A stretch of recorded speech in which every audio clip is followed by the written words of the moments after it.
relativement cher, qui est dans toutes les bibliothèques médicales. Alors je vais vous parler maintenant, je suis désolée parce qu'on a regroupé en 1 heure 2 heures de cours, donc c'est un petit peu la charge, je ne sais même pas si je pourrais tout faire, ce qui est un peu ridicule. Donc là, je vais vous aborder quelque chose qui paraît plus simple et plus banal, mais en fait, c'est pas si banal que ça. Et ce qu'il faut surtout éviter comme message, c'est de passer à côté d'un diagnostic. C'est toujours pareil, ou de se tromper de cible, ce qui est quand même embêtant. Donc je vais vous parler des antivomitifs, des antidiarrhéiques et des médicaments de la constipation, tout ça en très peu de temps. Alors voilà. Alors, ça c'est évident et ce n'est pas seulement commun à ces médicaments qui sont traits par le mécanisme d'action, si vous voulez, ça se comprend du fait des pathologies digestives que vous avez connues, qu'on vous a décrites, mais il faut toujours, si vous voulez, comprendre les choses pour les retenir le mieux. Donc, mécanisme d'action, et en général, c'est quand même pas très compliqué. Les caractéristiques pharmacocinétiques, c'est pas la peine de connaître tous les médicaments d'une même famille, mais si vous en connaissez 1 ou 2, ce qu'il faut savoir, c'est s'il est métabolisé au niveau du foie, au niveau hépatique, ou si c'est éliminé sous forme active par le rein.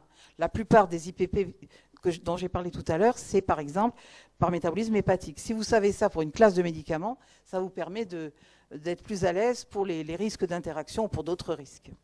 Et donc de savoir prévenir éventuellement les effets indésirables et de manier en fonction de la balance bénéfice-risque, suivant la pathologie.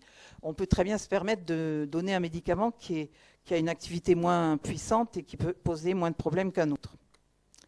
Alors, sur l'aspect des vomissements, on va commencer par les vomissements.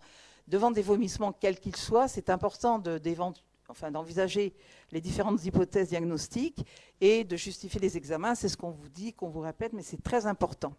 Et de planifier un suivi si besoin, et il peut y avoir besoin de suivi, donc l'évolution du patient.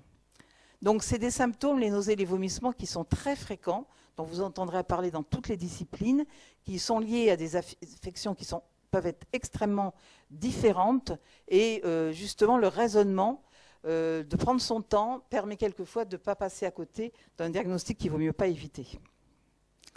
Alors, vous devez savoir, mais je répète quand même, les vomissements, c'est un rejet brutal du contenu de l'estomac par la bouche. Bon. Les Holkers sont définis par des contractions synchrones et rythmiques du diaphragme des muscles abdominaux et des muscles intercostaux externes contre glotte fermée. Vous saviez ça, vous? Non, avant d'être médecin. Bon. Alors, les nausées sont une sensation subjective désagréable d'envie imminente de vomir. Et donc, si vous voulez, en fonction de votre interrogatoire, vous pouvez être orienté vers telle ou telle cause. C'est pour ça que c'est important ce que je vous rappelle. C'est avant de sauter, si vous voulez, sur un médicament. Et c'est peut-être pas la peine, d'ailleurs, dans certains cas, de foncer sur le médicament le plus puissant qui soit. Et attention, il y a des vomissements qui peuvent survenir sans du tout de prodrome, donc de signes de début, de symptomatologie clinique, sans nausée, sans Holker. Et c'est là aussi une indication au niveau du diagnostic importante. Je ne fais pas ça parce que moi, je ne suis que pharmacologue, donc je ne vous parle pas de la clinique. Alors, le but du traitement, quand on a un patient qui a des vomissements, c'est corriger éventuellement les perturbations hydroélectrolytiques et une éventuelle dénutrition. Donc c'est là où bien sûr le bilan pour le patient avec l'interrogatoire, s'il est interrogeable, s'il va suffisamment moins mal pour pouvoir parler, ce qui n'est pas toujours le cas, et traiter si possible la cause, et ça je ne vais pas en parler parce que c'est de la clinique. Nous on va aborder l'aspect symptomatologie des vomissements. Et ce qui est important, c'est de savoir pourquoi le patient vomit et de ne pas traiter sans avoir vraiment de diagnostic clair. Ça, ce n'est pas toujours fait d'ailleurs. Alors, les mesures importantes qui sont souvent oubliées ou pas rappelées aux patients, diminuer l'apport de graisse et fragmenter les repas, ça c'est très important dans certaines situations et ce n'est pas toujours fait. Supprimer toutes les boissons gazeuses, et malheureusement, il y a des gens qui ont des troubles digestifs de type vomissement qui continuent, si vous voulez, à avoir des habitudes nocives pour ça, et éventuellement d'adapter le régime en fonction de la sévérité des vomissements. Ça peut être effectivement d'être obligé de passer en alimentation parentérale dans certaines situations très aiguës et très sévères. Alors, le centre de vomissement qui contrôle, si vous voulez, le réflexe de vomissement, va recevoir des informations au niveau cérébral, c'est la CTZ, Chemoreceptor Trigger Zone, Et il y a des afférences qui vont venir du tube digestif et il y a un certain nombre de rétrocontrôles qui sont faits. Il y a de nombreux récepteurs qui sont identifiés. Ça a l'air pas du tout compliqué. En fait, ça l'est pas mal puisqu'il y a de multiples stimulations qui peuvent entraîner des vomissements. Donc, beaucoup de récepteurs peuvent être en cause. Les récepteurs sérotoninergiques, les récepteurs dopaminergiques, les récepteurs histaminergiques et les récepteurs aux opiacés. Et en fait, les médicaments qu'on utilise en fonction de la sévérité des troubles digestifs, des vomissements, vont agir par l'un ou l'autre de ces mécanismes. Donc si on a pigé le mécanisme, on retient facilement les médicaments. Donc, en fait, au niveau du centre de vomissement, vous avez d'une part la stimulation périphérique et d'autre part la stimulation centrale. Donc ça, c'est important. Alors, au niveau de la zone de contrôle, on peut utiliser des médicaments qui vont donc avoir une action centrale, comme par exemple au niveau du système dopaminergique, et des médicaments qui vont bloquer les récepteurs dopaminergiques qui ont un profil de neuroleptique. C'est pour ça que ce n'est pas toujours su et clairement dit. Ils n'ont pas d'effet antipsychotique, mais le métoclopramide, le primpéran, ou la dompéridone, le motilium, sont des médicaments qui sont d'une classe neuroleptique. Hein, et c'est pour ça qu'ils ont des effets secondaires qui ne sont pas forcément du tout anodins. Ça s'explique très bien. Ensuite, il y a les médicaments qui vont agir sur les récepteurs de la sérotonine, et c'est le groupe des cétrons, le plus ancien et qui est un médicament puissant et efficace, comme les autres d'ailleurs qui sont venus après.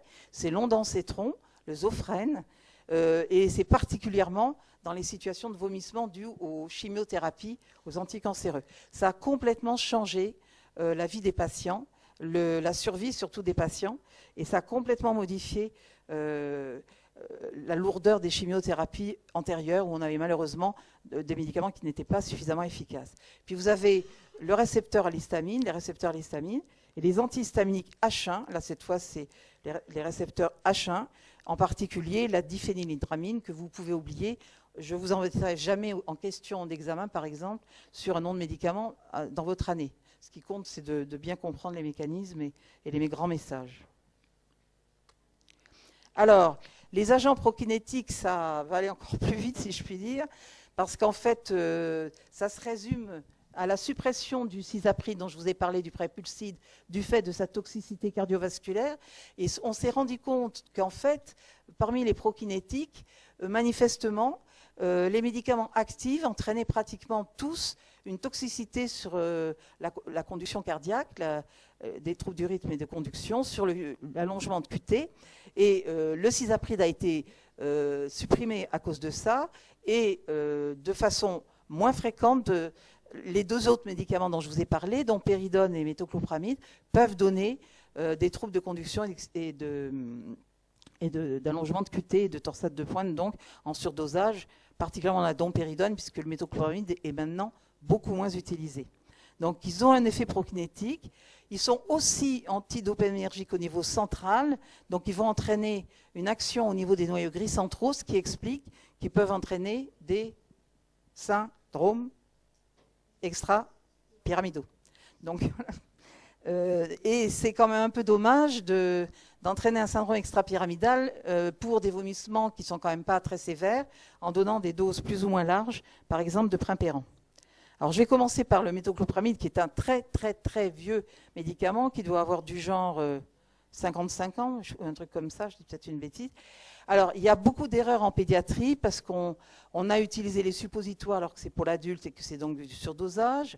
Les enfants sont particulièrement sensibles aux effets des neuroleptiques et donc des signes extra-pyramidaux. Et maintenant, pour faire bref, le primpéran a été contre-indiqué depuis très peu de temps en pédiatrie et chez l'enfant et l'adolescent de moins de 18 ans. Donc on ne l'utilise plus du tout dans le milieu pédiatrique et chez l'adulte jeune.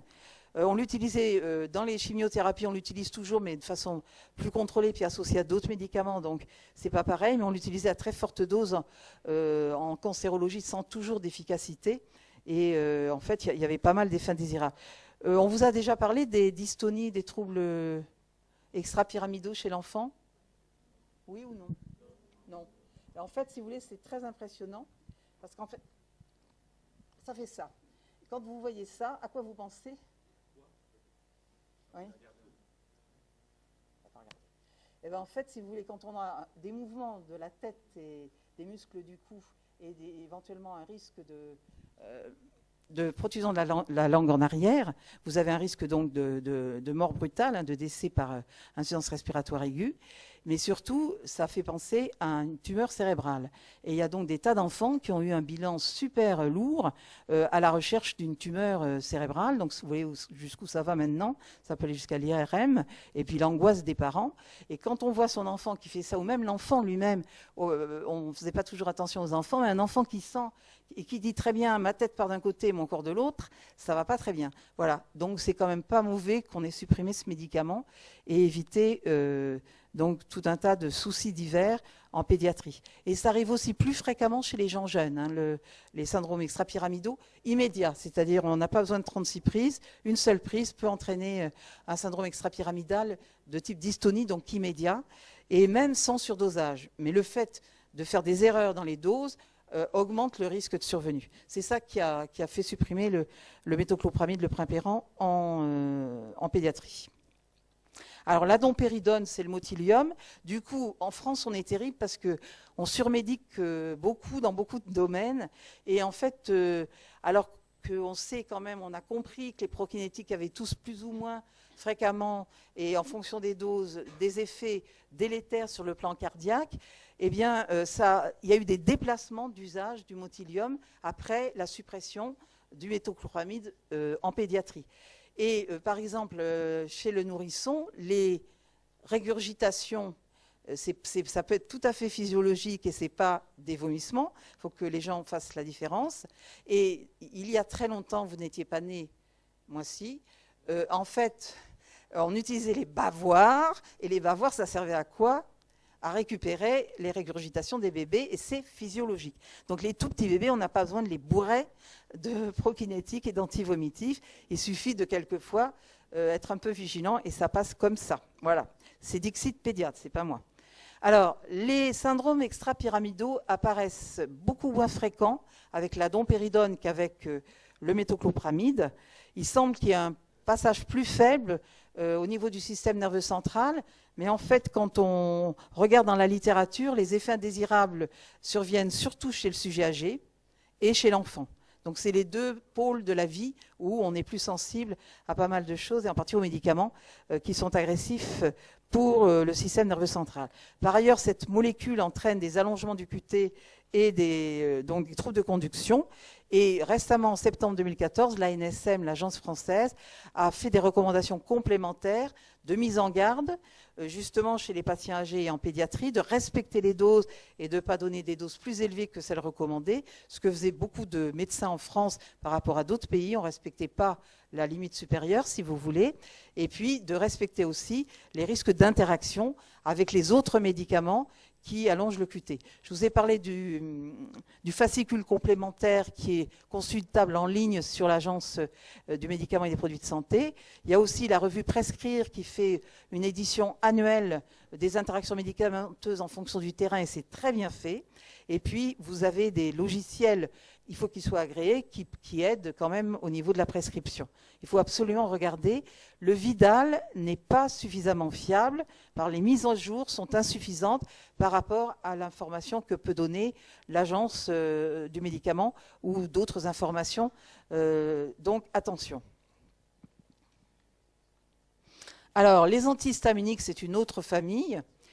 Sont surtout utilisés dans le mal des transports, donc ça c'est surtout en pédiatrie. Et on a très largement utilisé donc la diphénhydramine, qui est la notamine au point de vue non de spécialité. Là aussi, il y a plein de génériques.